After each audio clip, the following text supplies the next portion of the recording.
तो देखिए जो सबसे फर्स्ट क्वेश्चन आपके पास है उसमें आपको दिया गया है कि the ions O-2, F-, Na+ and Mg+2 and Al+3 are isoelectronics, their ionic radii shows. ठीक है, और आपके पास यहाँ पे ऑप्शन दिया गया। देखिए यहाँ पे आपको ये ध्यान रखना चाहिए कि अगर आपके पास कैसा कॉन्सेप्ट है, अगर आपके पास है आइसोइलेक्ट्रॉनिक स्पीसीज, ठीक है, फॉर आइसो इलेक्ट्रॉनिक स्पीसीज, अगर आपके पास आइसो इलेक्ट्रॉनिक स्पीसीज है तो आप वहाँ पे जो उनकी साइज की बात करते हैं, उनकी जो आयनिक रेडियाई की बात करते हैं, उनकी आयनिक जो रेडियाई होता है वो डायरेक्टली प्रोपोर्शनल होता है नेगेटिव चार्ज ऑन इट और इन्वर्सली प्रोपोर्शनल होता है पॉजिटिव चार्ज ऑन इट। यानी अगर मान लीजिए कि आपके पास कोई आयन है, यहाँ पे देख लीजिए आपके पास है O-2, आपके पास है F-, आपके पास है सोडियम प्लस और आपके पास है Al+3। अब देखिए इसको आइसो इलेक्ट्रॉनिक स्पीसीज इसलिए बोल रहे हैं कि सब में 10 इलेक्ट्रॉन है, सब में कितना है 10 इलेक्ट्रॉन है। ठीक है, तो यहाँ पे आप क्या देखोगे कि अगर मैं इसका रेडियस का ऑर्डर देखूँ तो सबसे बड़ा जो है वो O-2 है और जो सबसे छोटा है वो Al+3 है। तो अगर आप ऑप्शंस में जाएंगे तो देखिए यहाँ पे a significant decrease from O-2 to Al+3। ठीक है, तो देख पा रहे हो आप, जैसे O-2 से Al+3 की तरफ जा रहे हो आपका जो आयनिक रेडियाई है वो क्या हो रहा है, डिक्रीज हो रहा है। तो इसका करेक्ट आंसर आपका क्या हो जाएगा, फोर्थ। चलिए नेक्स्ट हम बात करने जा रहे हैं, और नेक्स्ट क्वेश्चन में आपको बोला है कि जो आयनिक रेडियाई जो है, यानी आयनिक रेडियाई आर, और यहाँ पे ऑप्शन दिया है directly proportional to square of effective nuclear charge, inversely proportional to effective nuclear charge, inversely proportional to square of effective nuclear charge and directly proportional to effective nuclear charge. देखिए Z effective जो होगा अगर बढ़ता है तो जो ionic radii है, जो आपका आयनिक रेडियाई है वो क्या होता है जी, डिक्रीज होता है। इसका क्या मतलब हुआ कि आयनिक रेडियाई इन्वर्सली प्रोपोर्शनल होता है किसके जी, जेड इफेक्टिव के। ठीक है, तो आपका करेक्ट आंसर यहां से सेकंड हो जाएगा। नेक्स्ट देखते हैं लेंथेनाइड्स आर। आपके पास पूछा गया है कि लेंथेनाइड्स आर, तो देखिए अगर आप पीरियोडिक टेबल में जाएंगे तो आपके पास 6th पीरियड में, ठीक है, और 7th पीरियड में, ठीक है, ये दो पीरियड में हमारे पास एफ ब्लॉक एलिमेंट्स होते हैं। क्या होते हैं, एफ ब्लॉक एलिमेंट्स होते हैं। और इन एफ ब्लॉक एलिमेंट्स को हम लोग 2 सीरीज में डिवाइड किए हैं। ठीक है, एक को हम बोलते हैं लैंथेनॉइड सीरीज और दूसरे को बोलते हो एक्टिनॉइड सीरीज। ठीक है, अब लैंथेनॉइड जो होता है इसमें एटॉमिक नंबर 58 से लेकर कहाँ तक होता है, 71 तक होता है। ठीक है, और एक्टिनाइड्स में अगर आप देखिएगा तो इसमें 90 से लेकर कहाँ तक होता है, 103 तक होता है। तो लैंथेनाइड वाला जो केस है वो देख लीजिए वो किस में आएगा, तो वो आपको 6th पीरियड में आएगा और वहाँ पर उनका एटॉमिक नंबर कहाँ से कहाँ जाएगा, 58 to 71। तो यहाँ से अगर आप करेक्ट आंसर देखें तो आपका 4th वाला करेक्ट आंसर है। नेक्स्ट देखते हैं, for electron affinity of halogen which of the following is correct. तो देखिए इलेक्ट्रॉन एफिनिटी का ऑर्डर देखिए क्या होता है, क्लोरीन का इलेक्ट्रॉन एफिनिटी सबसे ज़्यादा होता है, फिर फ्लोरीन का, फिर ब्रोमीन का और फिर आयोडीन का। ठीक है जी, तो पहले ऑप्शंस में देखिए ब्रोमीन ग्रेटर देन फ्लोरीन, यहाँ से ऑर्डर मिला ये गलत है। फ्लोरीन ग्रेटर देन क्लोरीन, यहाँ से ऑर्डर मिला ये गलत है। ब्रोमीन ग्रेटर देन क्लोरीन, यहाँ से ऑर्डर मिला ये गलत है। फ्लोरीन ग्रेटर देन आयोडीन, देखिए फ्लोरीन ग्रेटर देन आयोडीन, तो ये आपका ऑप्शन जो है ये आपका करेक्ट है। नेक्स्ट देखिए आपको यहाँ पे बोला गया है कि the liquefied metals expand on solidification. ठीक है जी, तो यहाँ पे देखिए यहाँ का जो बोला गया है कि आपके पास एक मेटल है जो लिक्विड स्टेट में है और जैसे ही आप उसको सॉलिड करते हैं वो एक्सपेंड हो जाता है, तो इसका आंसर होता है गैलियम। देखिए जो गैलियम होता है इसका जो आपका, ठीक है जी, गैलियम को अगर आप देखेंगे तो गैलियम जो थोड़ा सा इसका आप नेचर देख लीजिए, गैलियम जो होता है ये सॉफ्ट होता है। ठीक है, ये आपका सॉफ्ट मेटल होता है, ये लुक वाइज सिल्वरी दिखता है, ये आपका silvery soft and silvery metal होता है। अगर आप इसका मेल्टिंग पॉइंट देखेंगे तो मेल्टिंग पॉइंट इसका 30 डिग्री सेल्सियस होता है। और ये मेटल जो है जब इसको सॉलिड में बदलते हैं, जब आप इसको लिक्विड से ये किस में बदलता है, सॉलिड में बदलता है, तो ये लगभग 3.1% एक्सपेंड कर जाता है। ठीक है, यही कारण है कि जो गैलियम है इसको आप स्टोर नहीं कर सकते हैं मेटल कंटेनर में, not stored in metal container. तो ये भी एक क्वेश्चन आपसे पूछा जा सकता है कि बताइए कौन से मेटल है जिसको लिक्विड से सॉलिड में बदलने पे उसको हम लोग मेटल के कंटेनर में नहीं बदल सकते हैं। तो ये क्वेश्चंस आने की पॉसिबिलिटी है, ठीक है। तो आंसर आपका क्या हो जाएगा जी, यहाँ पे गैलियम। चलिए नेक्स्ट हम बात करने जा रहे हैं और इसमें है आपके पास the pair of amphoteric hydroxide. देखिए जी, एम्फोटेरिक हाइड्रोक्साइड किसको बोलते हो, एम्फोटेरिक किसको बोलते हो? एम्फोटेरिक टर्म वहाँ पे यूज किया जाता है, ठीक है। ये या तो ऑक्साइड हो सकता है या तो ये हाइड्रोक्साइड हो सकता है, ठीक है। यानी जिसका ऑक्साइड एम्फोटेरिक होगा उसका हाइड्रोक्साइड भी क्या होगा जी, एम्फोटेरिक होगा।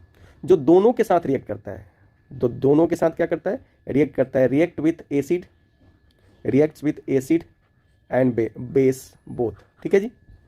तो यहाँ पे मैं आपको बताता हूँ, देखिए आपके पास जो Al2O3 होता है एल्युमिनियम ऑक्साइड, ये एम्फोटेरिक होता है। BeO जो होता है ये एम्फोटेरिक होता है।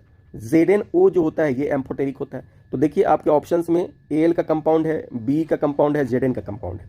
तो देखिए एक चीज़ याद रखिएगा, जिसका ऑक्साइड एम्फोटेरिक होगा उसका हाइड्रो ऑक्साइड भी क्या होगा जी, एम्फोटेरिक नेचर का होता है। तो इसका हाइड्रो ऑक्साइड बनाइए, इसका हाइड्रो ऑक्साइड बनाइए, ठीक है, और इसका भी हाइड्रो ऑक्साइड बना लीजिए, ZnOH होल ट्वाइस।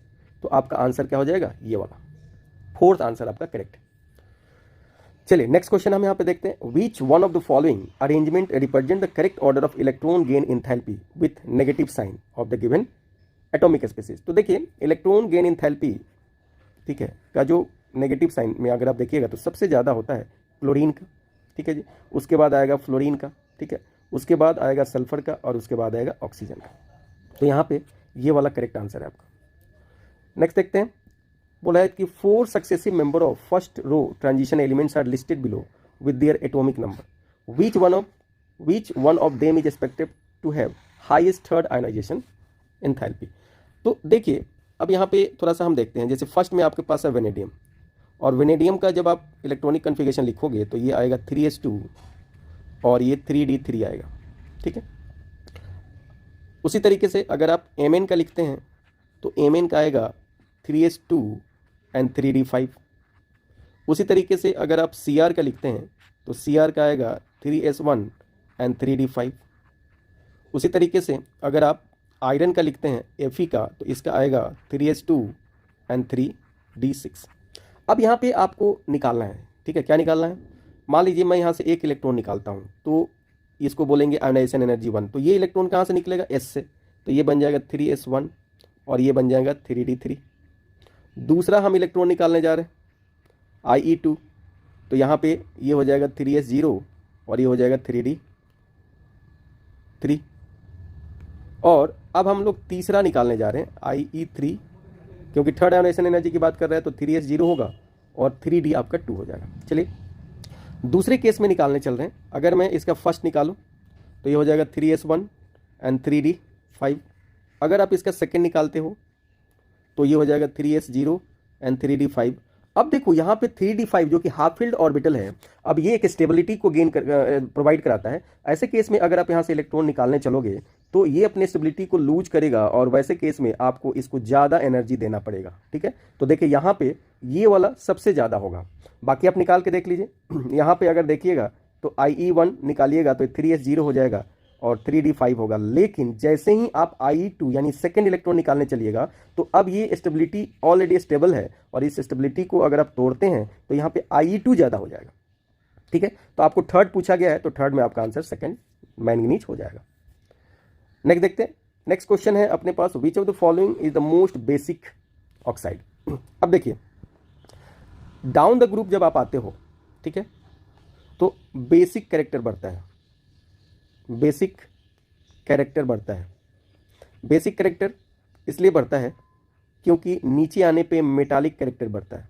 क्या बढ़ता है, मेटालिक कैरेक्टर बढ़ता है, ठीक है जी, ये पॉइंट याद रखिए। और मेटालिक कैरेक्टर बढ़ने से बेसिक कैरेक्टर बढ़ता है। लेकिन जैसे ही आप पीरियड में जाते हो तो यहाँ पे नॉन मेटालिक कैरेक्टर इंक्रीज करता है, और नॉन मेटालिक कैरेक्टर इंक्रीज करने से आपका एसिडिक कैरेक्टर क्या होता है जी, इंक्रीज होता है। तो आइए इनको अरेंज करते हैं हम लोग, ठीक है। अब देखिए ये आपके पास है एल्यूमिनियम, ठीक है। अब इधर अगर आप जाते हो तो पीरियड है, और इधर आते हो तो आपके पास क्या है जी, ग्रुप है। ठीक है, अब उसके बाद एल्यूमिनियम, अब यहाँ पे देखिए कि आपके पास है एंटीमनी, तो एल्यूमिनियम के बाद जो होता है वो क्या होता है वो देख लेते हैं। तो एल्यूमिनियम के बाद जो आता है वो आता है सिलिकॉन, और इसके बाद आएगा फॉस्फोरस, और इसके बाद आएगा सल्फर। ठीक है जी, फॉस्फोरस वाले केस में यानी नाइट्रोजन फैमिली में आता है एंटीमनी और बिस्मथ। ठीक है जी, और सल्फर वाले केस में आता है सेलेनियम। तो अब आप देखो कि आप इधर से इधर जा रहे हो तो ये पीरियड है, इधर से इधर जा रहे हो तो आप पीरियड है, और इधर से इधर आ रहे हो तो ग्रुप है। तो सबसे नीचे कौन है यहाँ पे, बिस्मथ है। तो बिस्मथ का जो ऑक्साइड होगा वो ज़्यादा बेसिक नेचर का होगा, तो यहाँ से आपका फोर्थ आंसर होगा। नेक्स्ट देखते हैं, नेक्स्ट क्वेश्चन है the correct order regarding the electronegativity of hybrid orbital of carbon is. देखिए जी, यहाँ पे आपके पास सीधा सीधा कॉन्सेप्ट है कि इलेक्ट्रोनेगेटिविटी जो होता है वो डायरेक्टली प्रोपोर्शनल होता है परसेंटेज एस कैरेक्टर के। ठीक है, अब एसपी में अगर देखोगे तो एस कैरेक्टर 50% होता है, सबसे ज़्यादा होता है। ठीक है, sp2 में अगर आप देखोगे तो यहाँ पे 33.33 ऐसा कुछ होता है, और sp3 में अगर आप देखोगे तो एस कैरेक्टर 25% होता है। यानी सबसे ज़्यादा इलेक्ट्रोनेगेटिव वो कार्बन होगा जो sp हाइब्रिडाइज होगा, उसके बाद sp2, और सबसे कम इलेक्ट्रोनेगेटिव वाला जो होगा वो sp3 होगा। तो ये आपका यहाँ से आंसर होगा। नेक्स्ट देखते हैं, यहाँ पे आपसे बोला गया है कि विच one of the following orders is not in according with the property statement against it. अब यहाँ पे देखिए सब दिया गया है। ठीक है, तो देखिए यहाँ पे जो बॉन्ड डिसोसिएशन एनर्जी होता है वो आपका जो क्लोरीन का ज़्यादा होता है फ्लोरीन से, ये ध्यान रखिएगा। ठीक है, ये due to the small size यहाँ पे लोन पेयर रिपल्सन ज़्यादा होता है, इसलिए ये वाला जो कैरेक्टर है वो इसके मतलब अगेंस्ट है, बाकी सारा कैरेक्टर सही है। नेक्स्ट जो है आपका identify the correct order of the size of the following. ठीक है, तो देखिए जी, याद रखिए कि साइज जो है आपको पीरियड में घटता है और ग्रुप में क्या होता है जी, बढ़ता है, ये भी ध्यान रखिएगा। अब देखिए जिस पे ज़्यादा पॉजिटिव चार्ज है वो आपको घटेगा, और जिस पे ज़्यादा नेगेटिव चार्ज है वो आपका क्या होगा, बढ़ेगा। तो इस तरीके से अगर आप मिलाइएगा तो आपका ये वाला कैरेक्टर फोर्थ वाला सही है। देखिए क्वेश्चन फिर से रिपीट हो गया, 2006 में आया था, फिर 2008 में आया था, ये आपका ये वाला। नेक्स्ट देखते हैं the correct order of the decreasing second ionization enthalpy. अब देखिए सेकेंड आयोनाइजेशन इंथैल्पी, अब इसके पहले हमने आपको बता दिया था, ये क्रोमियम का सबसे ज़्यादा होगा। ठीक है, तो क्रोमियम क्यों ज़्यादा होगा, क्योंकि देखिए 3s1 है और ये 3d5 होगा। तो जब आप एक इलेक्ट्रॉन निकाल दोगे तो 3s0 हो जाएगा और 3d5 हो जाएगा। अब ये स्टेबल हो गया, तो जब इसका सेकेंड इलेक्ट्रॉन निकालने चलिएगा तो ये ज़्यादा एनर्जी डिमांड करेगा, तो ये आपका थर्ड वाला आंसर है। नेक्स्ट है which of the following oxide is not expected to react with sodium hydroxide. तो देखिए सोडियम हाइड्रोक्साइड का फॉर्मूला क्या होता है, NaOH होता है, और NaOH कैसा होता है, बेसिक नेचर का होता है। ठीक है, तो बेसिक नेचर का यहाँ पे कैल्शियम ऑक्साइड भी होता है, और बेस आपस में रिएक्ट नहीं कर सकते हैं, तो ये आंसर आपका यहाँ पे हो जाएगा। नेक्स्ट देखते हैं हम लोग, नेक्स्ट में आपके पास है amongst the element with following electronic configuration which one of them have the highest ionization energy. अब देखिए हाइस्ट आयोनाइजेशन एनर्जी के लिए आपके पास क्या होना चाहिए, हाफ फील्ड ऑर्बिटल होना चाहिए, फुल फील्ड ऑर्बिटल होना चाहिए, तो यहाँ पे आपके पास ये है, तो इस तरीके से ये आपका करेक्ट आंसर होगा।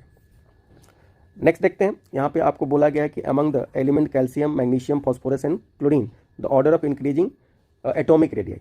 तो अब आप देख लीजिए आपके पास क्या है जी, Mg है, और इसके नीचे कैल्शियम है, इधर आप बढ़ोगे तो आपके पास फॉस्फोरस है, इधर बढ़ोगे तो आपके पास क्लोरीन है। ठीक है, तो जब आप इधर से इधर जाओगे तो साइज क्या होगा, डिक्रीज होगा, और ऊपर से नीचे आओगे तो साइज क्या होगा, इंक्रीज होगा। तो यहाँ पे जो सबसे छोटा साइज है वो किसका होगा, तो सबसे छोटा साइज जो होगा वो आपका क्लोरीन का होगा, फिर फॉस्फोरस का होगा, फिर मैग्नीशियम का, और सबसे बड़ा साइज किसका होगा, तो आपके पास ये करेक्ट आंसर क्या हो जाएगा, ये वाला। नेक्स्ट देखिए यहाँ पे आपको दिया गया है the correct order of increasing ionic radii among the following isoelectronic species. तो देखिए आइसोइलेक्ट्रॉनिक स्पीसीज में आपको ये याद रखना है, आइसोइलेक्ट्रॉनिक स्पीसीज में जो साइज होता है वो डायरेक्टली प्रोपोर्शनल होता है नेगेटिव चार्ज जैसे जैसे बढ़ेगा, और इन्वर्सली प्रोपोर्शनल होता है पॉजिटिव चार्ज। ठीक है, तो इसमें अगर आप देखेंगे तो आप क्या देखेंगे कि सबसे ज़्यादा जो होगा S-2 का होगा, सबसे ज़्यादा S-2 हो गया, फिर Cl, फिर ये, तो ये फोर्थ वाला हो जाएगा। नेक्स्ट देखते हैं, नेक्स्ट में हमने पास है which of the following represent the correct order of increasing electron gain enthalpy. ठीक है, तो देखिए करेक्ट इलेक्ट्रॉन गेन इंथैल्पी, ये रिपीट क्वेश्चन पूछा गया आपको दोबारा, तो ये वाला करेक्ट आंसर है।